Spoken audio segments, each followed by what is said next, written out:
Hello again, gandang kachikanay. For today's video, pag-usapan natin about Katden ulit.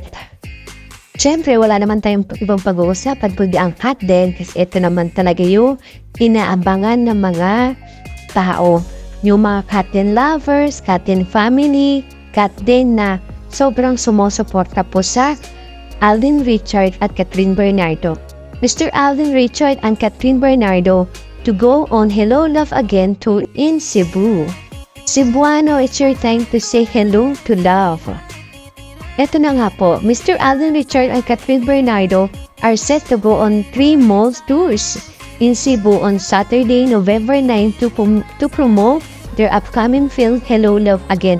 Grabe tatlong mall tours to. Kung hindi po ako nagkakamali, yung una kasi is ticket selling.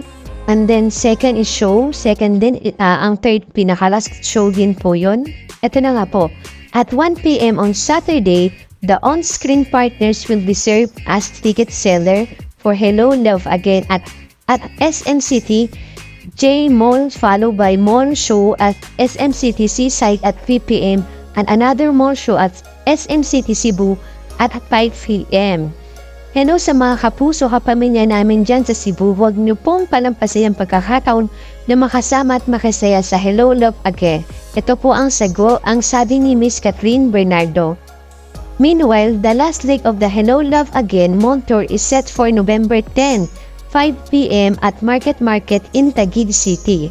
Mr. Alden Richard and Catherine Bernardo are returning to the big screen for Hello Love Again, the sequel to the 2019 blockbuster hit, Hello Love Goodbye. Sino ba namang hindi makakalimot dyan sa Hello Love Goodbye? Maraming pinaiyak, maraming pinakilig, at maraming natutunan sa movie niyan, mas lalo na po doon sa mga OFW natin na nararanasan nila kung ano yung tunay na buhay ng pagiging OFW.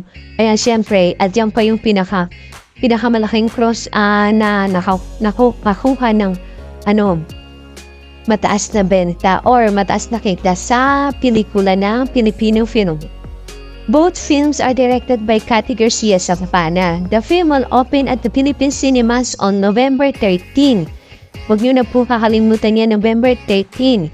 Tickets po are now sold. The Filipino movie will also be released in North America, the Middle East, and Asia Pacific. In addition, Hello Love Again will screen at the Asian World Film Festival in Los Angeles, California. So yan, grabe no, ilang tulog na lang at masasaksihan na natin, makikita na natin kung ano ba nangyari kay Joy at Ethan.